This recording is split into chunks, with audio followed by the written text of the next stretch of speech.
안녕하십니까. 저는 이번 명절 읽기 과목에서 부와 교육의 연관성에 대해 발표할 김소연이라고 합니다. 발표자가 많고 매주 발표를 드려야 하기에 저는 여러분이 조금은 지루하게 느낄 수 있다고 생각하여 조금은 빠르고 재밌는 말투로 발표를 진행할까 합니다. 먼저 발표 순서에 대해 말씀드리겠습니다. 순서는 줄거리, 낭독과 생각, 나의 질문과 생각, 상대 팀원의 질문과 생각, 마지막으로 부와 교육에 관하여 저희 개인적인 소설 후기로 순서가 진행됩니다. 처음 줄거리에 대해 발표해 보겠습니다. 모든 분들이 소설을 읽으셨기에 아주 간략하게 이야기하겠습니다. 니콜리아의 자수로 찜찜함을 느끼며 경찰서를 나온 로지오는 마르멜라도프의 장례식으로 향하고 그곳에서 루지에는 소냐가 돈을 훔쳐갔다고 말하며 말다툼을 하게 되는데 이것이 제가 생각한 간략한 줄거리입니다. 다음은 소설을 읽으면서 인상 깊었던 부분에 대한 낭독과 저의 생각에 대해 이야기해 보겠습니다. 185쪽에 남의 아이를 키우고 싶지 않기 때문이요. 바로 이것이 나에게 합법적인 결혼이 필요한 이유이고. 저는 이 구절을 보고 아이를 키우고 싶지 않다라는 말이 오랫동안 머릿속에 남아 있었습니다. 자신의 아이를 키우기도 힘든데 남의 아이를 키우는 일이 더 힘들다는 말을 하는 것 같기도 했고 또 부모가 되어 한 아이의 인생에 전반적인 영향을 끼치며 그 아이를 다른 그 누구보다 멋지고 풍요롭게 키우고 싶었지만 여건이 되지 않아 아이 키우기를 포기한 사람의 속마음인 것처럼도 보였기 때문입니다. 또한 이처럼 키우기 싫은 부모 밑에서 자녀가 성장한다면 사회적 결여나 도덕성의 문제가 생겨 로지온처럼 살인을 저지르지 않을까라는 생각도 함께 들었습니다. 다음 낭독입니다. 188쪽에 이러한 경우 제일 큰 영향력을 발휘하는 것은 가난한 사람의 특유의 자존심이었을 텐데 그런 것 때문에 우리의 일상생활에서 너나 할 것 없이 누구에게나 의무적인 어떤 사회적인 의식을 치러야 할 경우 많은 가난뱅이들이 오직 남에게 뒤지지 않기 위해 남들에게 손가락질 당하지 않기 위해 마지막 남은 힘까지 쥐어짜고 애써 모아놓은 마지막 한 입까지 다 써버리지 않는가. 네, 가난한 사람의 특유의 자존심이라 돈이 없다는 사실에 자격지심을 느끼며 괜히 나보다 못나 보이는 사람을 무시하는 강약약강이라는 말이 떠올랐습니다.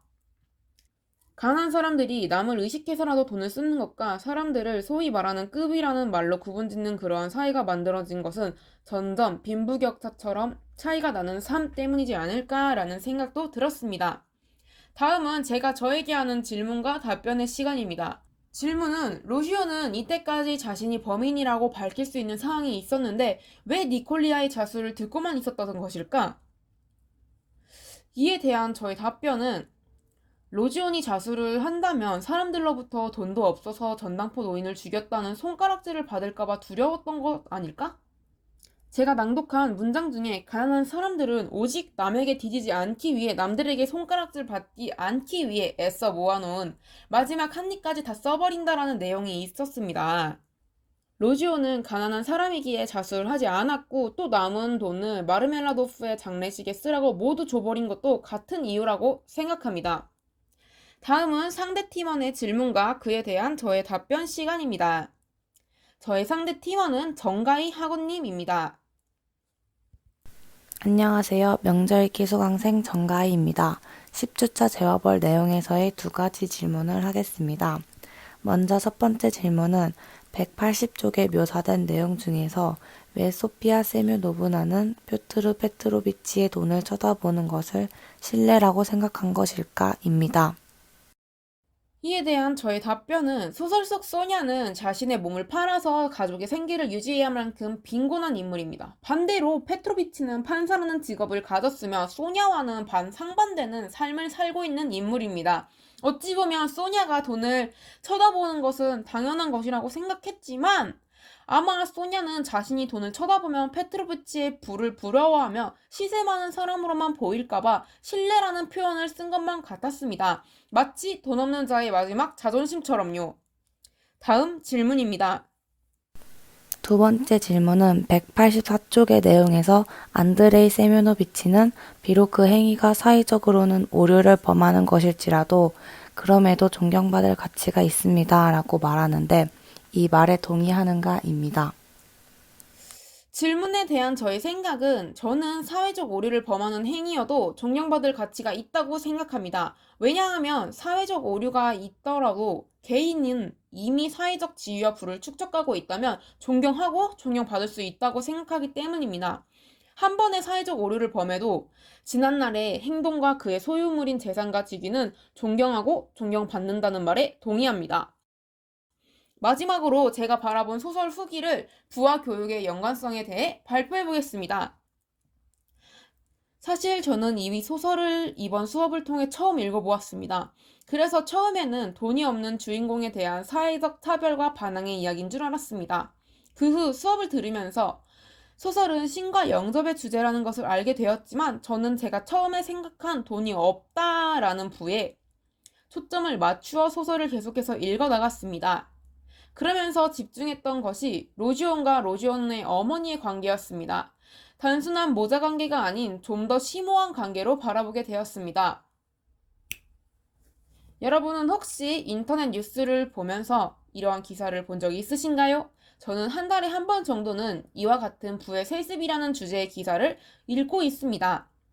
기사의 일부 내용만 가져왔지만 전체적인 기사 내용에 따르면 부유한 부모들은 자녀의 교육에 쓰이는 시간과 돈이 둘 다 넉넉하여 자녀에게 아낌없는 사랑과 교육을 마련해 주었고, 그러한 지원을 받은 자녀들은 성인이 되어 부모와 같은 사회적 위치와 부를 세습받는 경향이 있다라는 이야기를 하고 있습니다.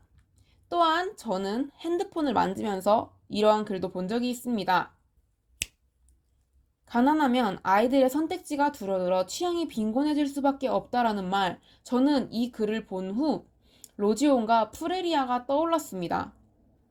다시 로지온과 프레리아의 이야기로 돌아가면 저는 이 소설을 읽으면서 프레리아가 로지온과 두녀를 너무 사랑했지만 자신이 돈이 없어 두 자녀를 고생시키는 것만 같아 미안함을 느끼며 살아가는 인물이라는 생각을 받았습니다. 그녀는 로지온에게 자신이 일하며 번 얼마 안 되는 돈이지만 그 모든 것을 주었고, 루젠이 로지온에게 오지 않아줬으면 하는 편지를 받았을 때도 로지온만을 걱정하는 모습을 보고 그렇게 느꼈습니다. 다음 로지온은 제가 느끼기에 어머니를 싫어하며 원망하고 있는 인물처럼 보였고, 또한 가난함에 대한 자격지심이 있는 것처럼 보였습니다. 두녀의 결혼에도 그는 두녀가 돈에 팔려간다고 하였고, 일반적으로 루젠을 거부하는 태도와 살인을 저지른 후 자수를 하지 않는 모습을 보고 이렇게 느꼈습니다. 프레리아는 로지온과 두녀를 정말 사랑하였지만 시간과 재력이 없어 그들에게 제대로 된 도덕 교육을 못해준 것만 같았습니다. 그러한 결과로 로지온이 우발적으로 살인을 저지른 것만 같았습니다.